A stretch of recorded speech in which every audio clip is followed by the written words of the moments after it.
Bonjour tout le monde, bienvenue à FUDAM McGill. Mon nom c'est Josmy. Bonjour, je m'appelle Viviane. Nous sommes des étudiantes en diététique à l'Université de McGill et aujourd'hui nous allons vous montrer comment faire cette délicieuse salade aux haricots et au maïs. Alors, voici les ingrédients.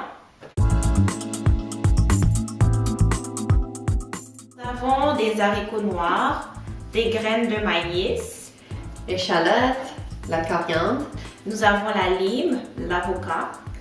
poivron rouge, tomates.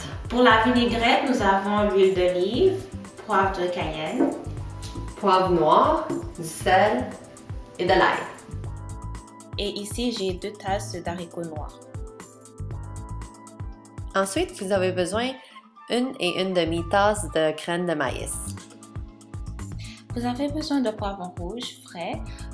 Coupez la partie supérieure du poivron rouge, coupez-le en deux, enlevez les graines et quelques parties à l'intérieur et ensuite coupez le poivron rouge en cubes. L'avocat peut être difficile à couper. Premièrement, coupez l'avocat en deux sur toute sa longueur autour du noyau, puis tournez-le un peu pour le séparer. Ensuite, enlevez la pelure et coupez l'avocat en cubes.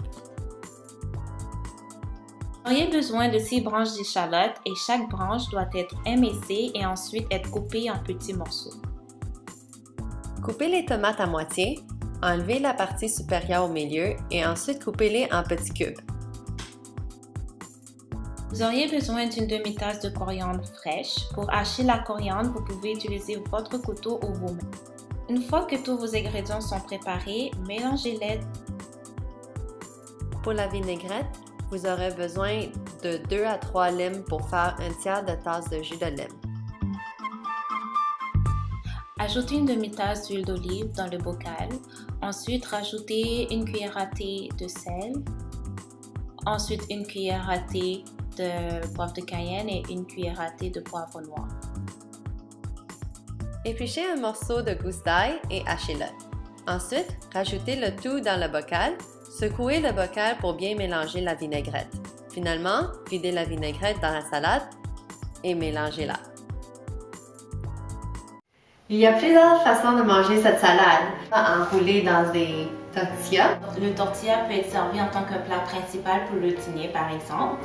Et même manger avec des croustilles tortillas.